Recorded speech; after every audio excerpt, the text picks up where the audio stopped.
6 a.m. on the West Coast, 9 a.m. on the East Coast, 2 p.m. in London, 7:30 in Mumbai, India, 11 p.m. in Kyoto, Japan, and in Malaysia, it's 1972.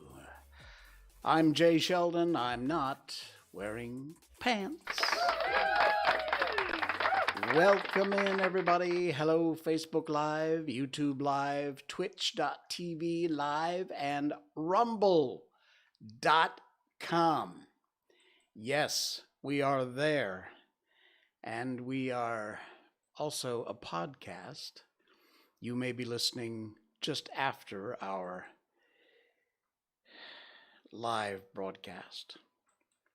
I'm actually doing some business while I'm talking to you online. Well, not business. But that's why it keeps getting brighter and darker. Okay, close that. We don't need that anymore. So if you have joined us on our podcast, welcome. Thank you for that. And we're here 3 nights a week, Monday, Wednesday, Saturday, on 4 live platforms. Oh, look, Jay Sheldon just shared your stream. And we're also... We're also a podcast on all the regular podcast outlets, Spotify, Google Podcasts, Apple, iTunes, whatever Apple Podcasts, Geo7 in India. We have quite a few listeners in India, so welcome into you guys. And we have one listener in the U.S. whose name is Luna Amethyst, and a welcome to you. Hello there. Good to have you along once again, as always. Woke up feeling groggy. Well, that's not good. Maybe you didn't get enough deep sleep. That's entirely possible. That will happen, you know. The quality of your sleep is amazingly important. Hang on, I'm playing with my headphones. Just a second. Okay, I think I got it. There we go. Okay. Yeah, good sleep is important. Deep sleep is important. So get some good, deep sleep. There we go. What else we got going on? We're going to talk about celebrities without makeup tonight. And we're going to do that in just a little bit. We're going to continue with Dickens' A Christmas Carol, which is a really exciting book. But right now, it's time. Miko Update. Yes, indeed, it is time for Miko Update.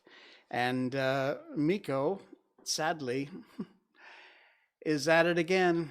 It started on Saturday, and she was not feeling well, out of energy, refusing food. She has not gotten a whole lot better in the last few days. So wait, now my headphones keep going in and out. Why is that? I have no idea. Let's see. Is that any better? Yeah, a little bit. Yeah, so I have no idea. On Saturday, she looked like this. She was doing really well, and she was ready to go out and do a little wandering around. She's got, oh, see that? There's her little IC tag and her usual harness. And she was doing all right. But then yesterday just kept going downhill, didn't eat all day. Today, same thing. She's just, hope she's feeling better, says Luna. Oh, poor baby. I know well wishes from a stranger don't mean a lot, but still.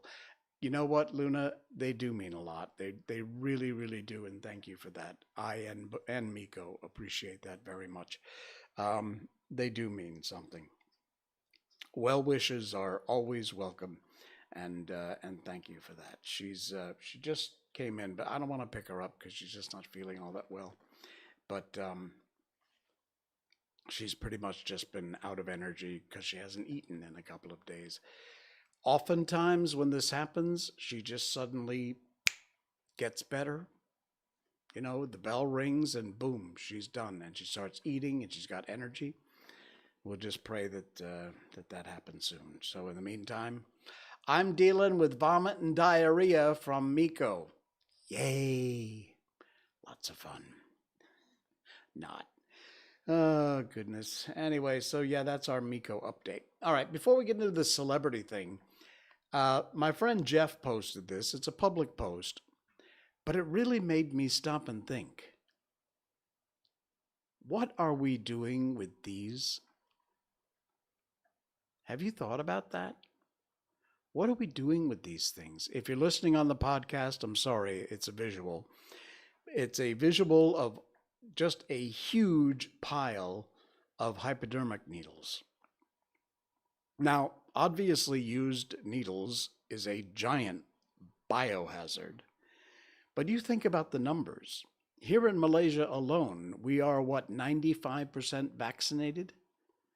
Which has got to be 20, 25 million of these needles. Imagine the amount of used needles in the US. I'm like 99.99% sure they're not recycling these things. So where are they going? They're all plastic. And this is not a good, I don't know, that I've never seen an article about it. I'll have to do a net search later and see. I don't use Google for searching. I use DuckDuckGo or one of those other ones. But somebody ought to do an article on this. What happens to the hundreds of millions, in fact, worldwide, likely billions of used hypodermic needles? And that's just with the vaccine, the current vaccine, not to mention all the millions and millions of other ones that during normal times would be being used.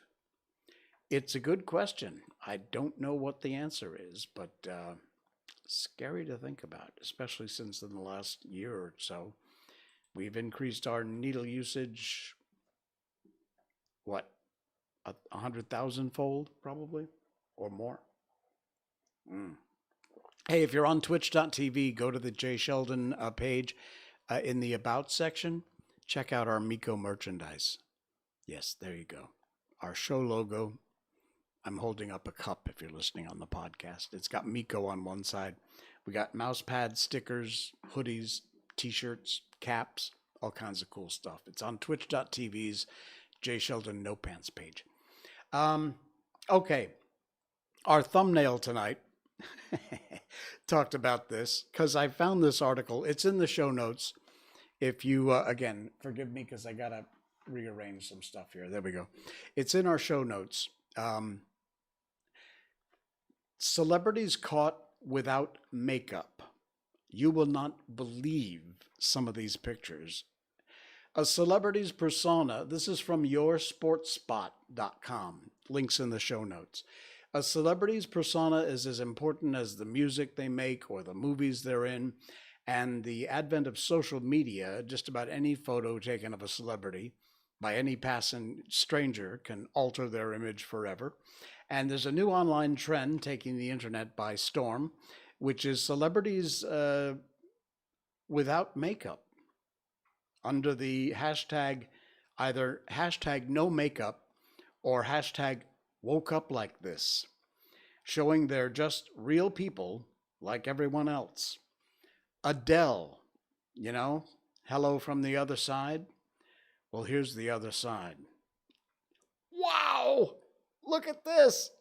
I'm sorry, again, if you're on the podcast, please go to any of our video streams. The recorded program is up there. Rumble.com, Jay Sheldon NoPants. YouTube, Jay Sheldon Malaysia. Facebook, I'm not wearing pants. And twitch.tv, Jay Sheldon NoPants. You can see these visuals. You got to check them out because they are truly amazing. This is Adele sans makeup.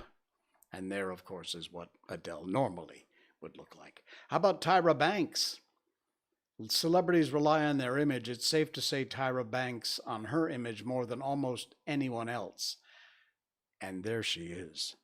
Wow.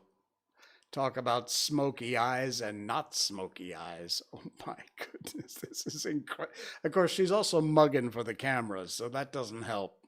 But yeah, that is a big difference in Tyra Banks.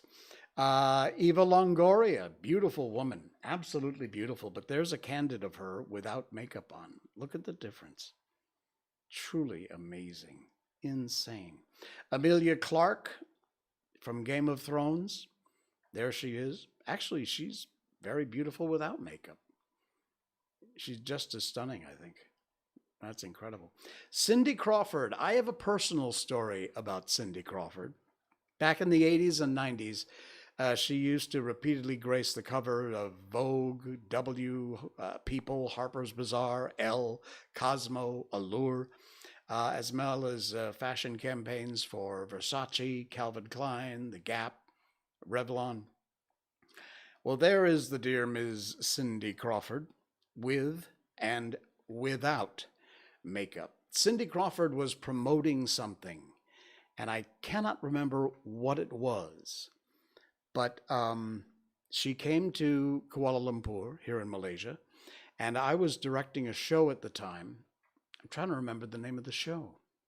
I can't remember. Isn't that weird? I can't remember the name of the show. It was a celebrity interview show. So, of course, we had connections, and we got Cindy Crawford for an interview. She was brilliant. But when we went to, just a quick story about Cindy while we look at her before and after picture. We went to do the interview. There were a lot of other press there. And we were told, bring your cameras, but you are not allowed to bring lights. So me being the smart guy, experienced guy that I am, brought lights, but we left them all in the production van. We brought up our cameras, our tripods. We set everything up. Cindy walks in and she looks around and she says to her assistant, I'm not doing these interviews. There's no lighting. Where is the lighting? She's very concerned with her image and what she looks like on camera. And she realized in this room, which was just some conference room, not lit for television, that she'd wind up looking like crap. And she was right. So I said, look, they told us not to bring lights and set them up. I did bring them. I have them down in my production van. If you'd like, give me 15 minutes and I'll light the place. So she said, great, no problem, thank you. She went away. I said to my director of photography, go get every light we brought and bring it up here. So we did. We lit the place for television, called for Ms. Crawford. She comes back in, she looks and she goes, look, a television studio. And she looked at me and said, thank you, Jay. I owe you big time. Now, Cindy, if you're listening, I never collected on that debt. So one of these days, Cindy. No, she was a very gracious lady. She was a lot of fun, beautiful in person, as beautiful as she is in her pictures. And she wants what she wants, and she's going to get it. So thankfully, we were able to provide that for her. But yeah, this is a cool article. Check this out. Just all kinds of, look at this. There's Madonna, before and after, with and without makeup. Who's this? Cara Delevingne? I'm sorry, I don't know her. She's an actress and a model. Okay. It's amazing. Beverly Mitchell? Oh, man. Oops. One of the strangest ones of all. Let me quickly go. Here's, is this Katy Perry? Yeah, Katy Perry. Yow. Dang. And Sharon Stone, with and without. The beautiful Sharon Stone. Perhaps the strangest one of all. I'm going to just really, you see all of them here. Cardi B is in here. Marilyn Manson. Look at Marilyn Manson, with and without makeup. Actually, that's an old picture, too. Jennifer Lopez, Alicia Keys. You got to check these out. They're very cool. Beyonce is there. Where is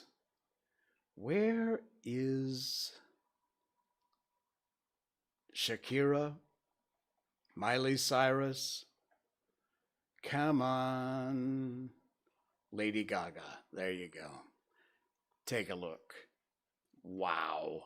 That's Lady Gaga without makeup. And of course, with. Man, talk about a difference. Unbelievable. I'm glad I wore makeup tonight. Mostly hide my pimples. Okay, so that's it. The link is in the show notes. It's a really cool article from yoursportspot.com. Check it out if you... Hey, we have not heard from Mohammed in a while. He is our friend from Saudi Arabia. So I don't know if he would have been affected by this or not, but we saw this headline and this is scary. There were intense storms in Egypt, which unleashed a massive swarm of scorpions from their nests. It stung 450 people, these scorpions. 3 people lost their lives. This was because of massive giant storms that went across Egypt, forced the scorpions out of their nests. Consequently, they interacted with humans. 450 people wound up getting stung, and 3 people actually wound up losing their lives because of it. Egypt is home to the fat-tailed scorpion, one of the most dangerous scorpion species in the world. And it forced them out of their nests. Snakes, too. Doctors were reportedly diverted from the COVID-19 vaccination centers to treat stinging victims. That's incredible. Wow. All because of a storm, a massive storm that blasted through Egypt. That's scary stuff. Reminds me of the movie The Mummy. Remember that? All right. We talked about this on our on our last stream, and we didn't get to the article, so I thought I would include it tonight. This is times when people embarrass themselves beyond stupidity on the internet. Once again, the links are in the show notes. If you want to read the whole article, I'm not going to read the whole thing. We'll just do a few highlights here. Somebody posts, hard-boiled eggs are disgusting. I almost died eating one. The crunchy, soft mix is absolutely disgusting. It's like eating a ravioli covered in chips. To which someone replied, you're supposed to remove the shell. LMAO. Stupid. I mean, what is this the first time somebody's ever eaten a hard-boiled egg and they didn't realize you have to take the shell off? Man, I'm telling you. Oh, have you seen these things? They're just things looking for passwords and stuff. Don't answer these questions. They're stupid. They're phishing schemes. See, no English word has 00 except good. Prove me wrong. Book. Try reading one. Yes. Great reply. Very nice. Book. Try reading one. Let's see. If you use facial recognition for anything, the government has your face. And then somebody answered, wait till you find out about driver's licenses. Exactly. Let's see. If you don't know the difference between there, and there, you're an idiot. And they spelled your Y-O-U-R. And somebody replied, well, this is awkward. Face palm. Unbelievable. Things I know about Brazil. Jungle and Jesus statue. To which someone replied, the Jesus statue is in Rio, you uneducated swine. Okay. The article goes on and on and on. Never let a stranger sit by themselves. You'll be surprised what tales they have to tell. So there's an old woman and some young guy who's gone over and introduced himself. To which someone replied, bro, this is your grandma. We go to church together. Come on. Burglar. Oh, this is a good one. I've heard this story before. An Oak Hill community couple discovered a thief in their home Saturday. After the husband told a joke to the wife, and they heard someone laughing upstairs in their what should have been empty house. The husband tells the wife a joke, and he hears someone upstairs laughing at the joke, realizing there's a burglar in the house. I don't know what the joke was, but it must have been a really good one. Anyway, go to finallynews.com if you want to check that out. We will have the link, of course, in our show notes tonight down below. By the way, while you're here, go over there and subscribe on YouTube. See right way down there in the corner, there's a little button. You hit that if you're watching on YouTube. Better yet, if you're watching on Rumble or Facebook or Twitch, go to my YouTube channel anyway. I really am going to start a drive for subscribers because I need more subscribers. Just straight up asking. Go to my YouTube, which is youtube.com/JSheldonMalaysia. You can come back here and watch too, but go right down there in the corner. Boom. Hit that subscribe button. Doesn't cost a dime. And thank you. Appreciate it. All right. One or two more here, and then we're going to get to our book tonight. This hit the news this week here in Malaysia. This was really weird. It's from World of Buzz. We love World of Buzz. They do some really weird stories. And you'll find the link again in the show notes if you want to read the whole article. But people in Malaysia were confused and amazed at the viral video of a bird floating in Damansara. Damansara is one of the towns here in Malaysia. And it says, watch viral video of bird floating in Damansara. Confuses Malaysians. So there you go. There's the bird. There's a close-up. But it's frozen in the air. It's not moving. It's just standing there. People saying it's some sort of a glitch in the Matrix. Recently, a video of a lifeless large bird floating in the sky went viral on social media. There's a video here. Let me just, I'll mute that. Let me just play that for you.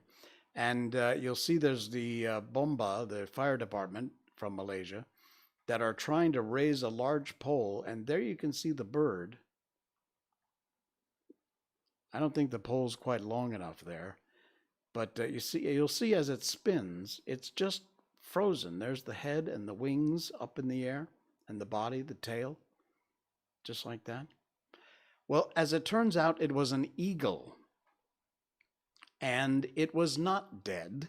The incident happened on the 12th of November, just a few days ago. The fire brigade informed of the incident about 6:28 p.m., and the Damansara Fire and Rescue Station rushed to the location. They said it was an eagle that was stuck on a kite string. There's another picture of it. Thankfully, the good news is the bird was not dead. The bird was very much alive. Now, why in this video it's not flapping like crazy, but maybe it's worn out, tired. Anyway, the bird managed to escape and flew away on its own. There you go. You can see why people might have thought there was a glitch in the Matrix, because it's just like hanging there in the air, like not moving at all. But anyway, in the end, the bird wound up untangling itself and getting away. So good news there. All right, I got one more for you, and then we're going to move on to our book. We're going to get to that in just a bit. I have seen this and heard this saying so many times in the past, but I never realized that it was more than just the first part. And I found this from Charitha Fernando. And it's so cool. I always loved this first part, which is drink water from the spring where horses drink. The horse will never drink bad water. But it goes on. Lay your bed where the cat sleeps. Eat the fruit that's been touched by a worm. Boldly pick the mushroom on which the insects sit. Plant the tree where the mole digs. Build your house where the snake sits to warm itself. Dig your fountain where the birds hide from the heat. Go to sleep and wake up at the same time with the birds. You will reap all of the day's golden grains. Eat more green. You'll have strong legs and a resistant heart. Like the beings of the forest, swim often, and you'll feel on earth like fish in the water. Look at the sky as often as possible, and your thoughts will become light and clear. Be quiet a lot. Speak a little, and silence will come in your heart, and your spirit will be calm and full of peace. Nature is talking to you. Are you listening? That is from Saint Seraphim of Sarov. Again, like I said, the very first part about drinking water where horses drink, because horses won't drink bad water. It's not only practical advice, it's very true. But I love the rest of this, and I had never heard it before. I just found that today and wanted to share it with you. It's very beautiful, very nice. All righty. Our book. Yes, it is time. We're going to move over to Charles Dickens, who met the ghost in our last stream. And tonight, the first of the three spirits arrives. This is the original Charles Dickens' A Christmas Carol, chapter or stave 2, the first of the three spirits. When Scrooge awoke, it was so dark. Looking out of bed, he could scarcely distinguish the transparent window from the opaque walls of his chamber. He was endeavoring to pierce the darkness with his ferret eyes when the chimes of a neighboring church struck the 4 quarters. So he listened for the hour. To his great astonishment, the heavy bell went on from 6 to 7, from 7 to 8, and regularly up to 12, and then stopped. 12! It was past 2 when he went to bed. The clock was wrong. An icicle must have gotten into the works. 12! He touched the spring of his repeater to correct this most preposterous clock. Its rapid little pulse beat 12 and stopped. "Why, this isn't possible," said Scrooge, "that I could have slept through a whole day and far into another night.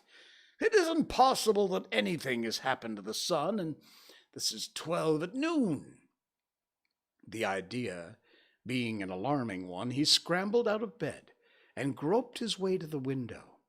He was obliged to rub the frost off with his sleeve of his dressing gown before he could see anything, and could see very little then. All he could make out was that it was still very foggy and extremely cold, and that there was no noise of people running to and fro, and making a great stir, as there was unquestionably would have been at night, if night had beaten off bright day and taken possession of the world. There was a great relief, because 3 days after sight of this first of exchange pay to Mr. Ebenezer Scrooge, or his order, and so forth, would have become a mere United States security, if it were no days to count by.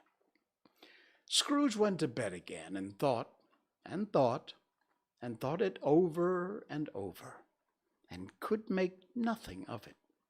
The more he thought, the more perplexed he was, and the more he endeavored not to think, the more he thought. Marley's ghost bothered him exceedingly. Every time he resolved within himself, after mature inquiry, that it was all a dream, his mind flew back again, like a strong spring released, to its first position, and presented the same problem to be worked all through. Was it a dream or not? Scrooge lay in this state until the chime had gone 3 quarters more, when he remembered on a sudden that the ghost had warned him of a visitation when the bell tolled 1. He resolved to lie awake until the hour had passed, and considering that he could no more go to sleep than go to heaven, this was perhaps the wisest resolution in his power. The quarter was so long that he was more than once convinced he must have sunk into a doze unconsciously and missed the clock. At length it broke upon his listening ear. Ding dong! 1/4 past, said Scrooge, counting. Ding dong! 1/2 past, said Scrooge. Ding dong! 1/4 to it, said Scrooge. Ding dong! The hour itself, Scrooge triumphantly said, and nothing else.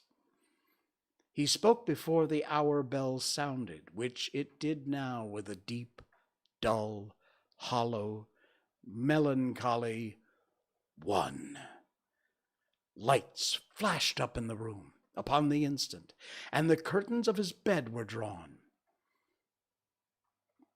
The curtains of his bed were drawn aside, I tell you, by a hand. Not the curtains at his feet, nor the curtains at his back, but those to which his face was addressed.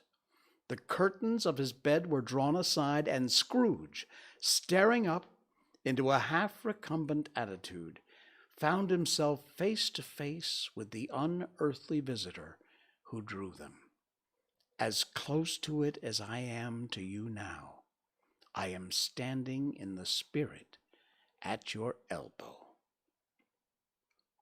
It was a strange figure, like a child, yet not so like a child as like an old man, viewed through some supernatural medium, which gave him the appearance of having receded from the view and being diminished to a child's proportions. Its hair, which hung about its neck and down its back, was white, as if with age, and yet the face had not a wrinkle on it, and the tenderest bloom was on his skin. The arms were very long and muscular, the hands the same, as if its hold were of uncommon strength. Its legs and feet, most delicately formed, were, like those upper members, bare. It wore a tunic of the purest white, and round its waist was bound a lustrous belt, the sheen of which was beautiful. It held a branch of fresh green holly in its hand, and, in singular contradiction of that wintry emblem, had its dress trimmed with summer flowers. But the strangest thing about it was that from the crown of its head there sprung a bright, clear jet of light, by which all this was visible, and which was doubtless the occasion of its using, in its duller moments, a great extinguisher for a cap, which it now held under its arm.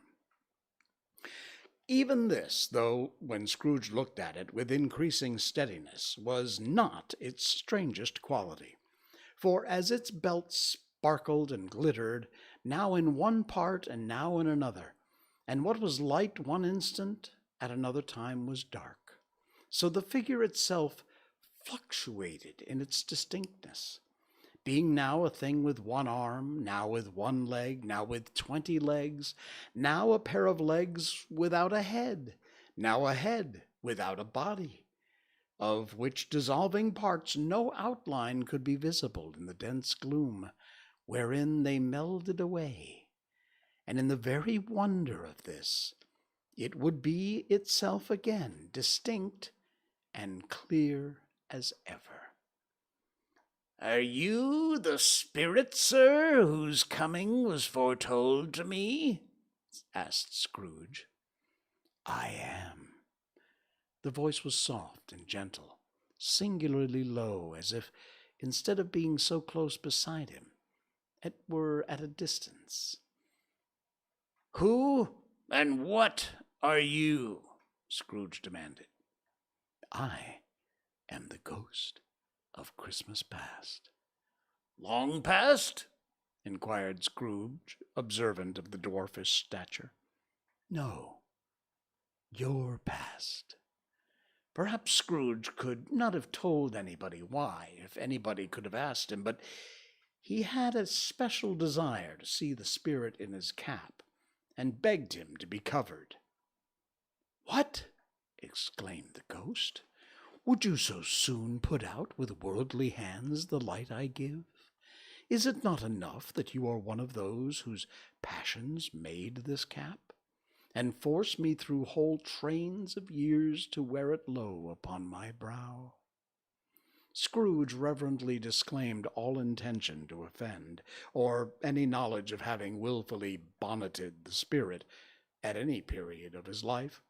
He then made bold to inquire what business brought him there. "Your welfare," said the ghost. Scrooge expressed himself much obliged, but couldn't help to think that a night of unbroken rest would have been more conducive to that end. The spirit must have heard him thinking, for it said immediately, "Your reclamation, then. Take heed." It put out its strong hand as it spoke, and clasped him gently by the arm. "Rise and walk with me." It would have been in vain for Scrooge to plead that the weather and the hour were not adapted to pedestrian purposes. The bed was warm, and the thermometer long way below freezing, that he was clad but lightly in his slippers, dressing gown, and nightcap, and he had a cold upon him at that time. The grasp, though gentle as a woman's hand, was not to be resisted. He rose, but, finding that the spirit made toward the window, clasped its rose in supplication. "I am mortal," Scrooge remonstrated, "and liable to fall." "Bear but a touch of my hand there," said the spirit, laying it upon his heart, "and you shall be upheld in more than this." As the words were spoken, they passed through the wall and stood upon an open country road, with fields on either hand. The city had entirely vanished. Not a vestige of it was to be seen. The darkness and the mist had vanished with it, for it was a clear, cold winter day, with the snow upon the ground. "Good heavens!" said Scrooge, clasping his hands together as he looked about him. "I was bred in this place. I was a boy here." The spirit gazed upon him mildly. Its gentle touch, though it had been light and instantaneous, appeared still present to the old man's sense of feeling. He was conscious of 1,000 odors floating in the air, each one connected with 1,000 thoughts, and hopes, and joys, and cares long, long forgotten. "Your lips are trembling," said the ghost, "and what is that upon your cheek?" Scrooge muttered with an unusual catching in his voice that it was a pimple, and begged for the ghost to lead him where he would. "You recollect the way?" inquired the spirit. "Remember it?" said Scrooge with fervor. "I could walk it blindfolded." "Strange to have forgotten it for so many years," observed the ghost. "Let's go on." They walked along the road. Scrooge recognized every gate, and post, and tree, until a little market town appeared in the distance, with its bridge, its church, its winding river. Some shaggy ponies now were seen trotting towards them, with boys upon their backs, who called to other boys in country gigs and carts driven by farmers. All these boys were in great spirits, and shouted to each other, until the broad fields were so full of merry music that the crisp air laughed to hear it. "These are but shadows of the things that have been," said the ghost. "They have no consciousness of us." The jocund travelers came on, and as they came, Scrooge knew and named every one of them. Why was he rejoiced beyond all bounds to see them? Why did his cold eye glisten and his heart leap up as they went past? Why was he filled with gladness when he heard them give each other Merry Christmas as they parted at crossroads and byways for their several homes? What was Merry Christmas to Scrooge? Out upon Merry Christmas. What good had it ever done at him? The school is not quite deserted, said the ghost.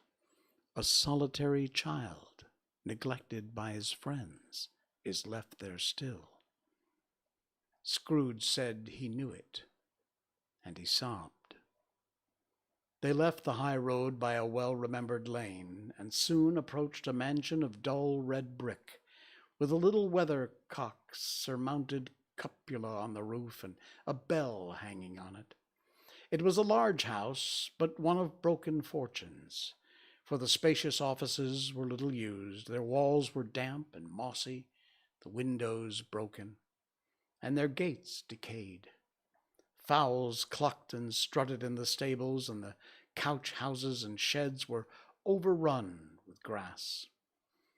Nor was it more retentive of its ancient state within, for entering the dreary hall and glancing through the open doors of many rooms, they found them poorly furnished, cold and vast. There was an earthly savor in the air, a chilly bareness in the place, which associated itself somehow with too much getting up by candlelight, and not too much to eat. They went, the ghost and Scrooge, across the hall, to a door at the back of the house. It opened before them and disclosed a long, bare, melancholy room, made barer still by lines of plain deal forms and desks. At one of these, a lonely boy was reading near a feeble fire. Scrooge sat down upon a form and wept to see his poor, forgotten self as he had used to be.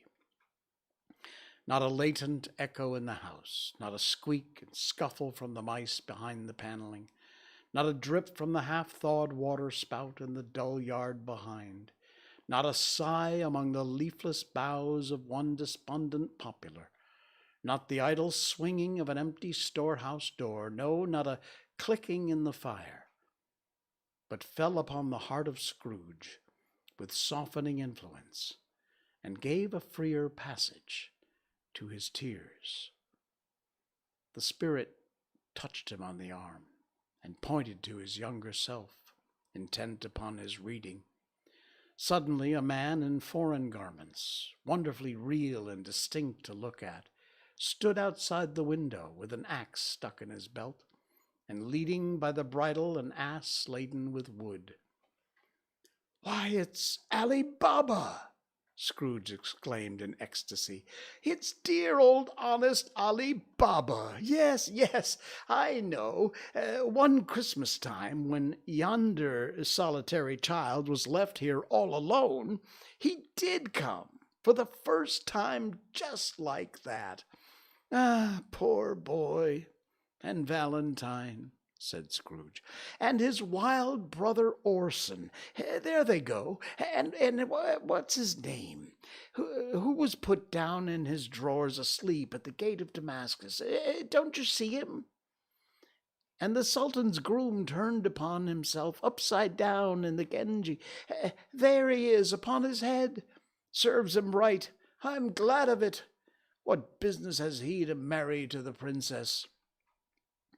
To hear Scrooge expending all the earnestness of his nature on such subjects, in a most extraordinary voice, between laughing and crying, to see his heightened and excited face, would have been a surprise to his business friends in the city, indeed. "There's the parrot!" cried Scrooge. "Green body and yellow tail, with a thing like a lettuce growing out of the top of its head. There he is. Poor Robin Crusoe, he called him, when he came home again, sailing around the island. Poor Robin Crusoe. Where have you been, Robin Crusoe?" The man thought he was dreaming, but he wasn't. It was Parrot, you know. There goes Friday, running for his life to the little creek. Holla, hoop, hallo! Then with a rapidity of transition very foreign to his usual character, he said, in pity for his former self, "Poor boy." And then he cried again. "I wish," Scrooge muttered, putting his hand in his pocket and looking about him after drying his eyes with his cuff. "But it's too late now." "What is the matter?" asked the spirit. "Nothing," said Scrooge. "Nothing. There was a boy singing a Christmas carol at my door last night. I should like to have given him something. That's all." The ghost smiled thoughtfully and waved his hand, saying as it did so, "Let us see another Christmas." And that's where we will leave it for tonight. Halfway through our second chapter, which is the first spirit visits Mr. Scrooge. All right, folks. Hey, Obligated Orb, hello. I hope you're still out there. Good to see you. I'm sorry I missed your chat. Nice to have you along. Thank you for popping in. Appreciate it. All right, folks. If you'd like to support the stream, please, I ask you each stream just one time. I don't want to bug you with it. Patreon.com/JSheldon. Go there, check out our different tier levels, from very tiny little cup of coffee money all the way on up to some special bonus things you can get from us here at J Sheldon NoPants. Patreon.com/JSheldon. I will see you again on Wednesday night, where we'll continue on with the Christmas Carol and share with you more of a collated collection of curious crap I find on the internet. Until then, I'm J Sheldon. I'm not wearing pants. Good night.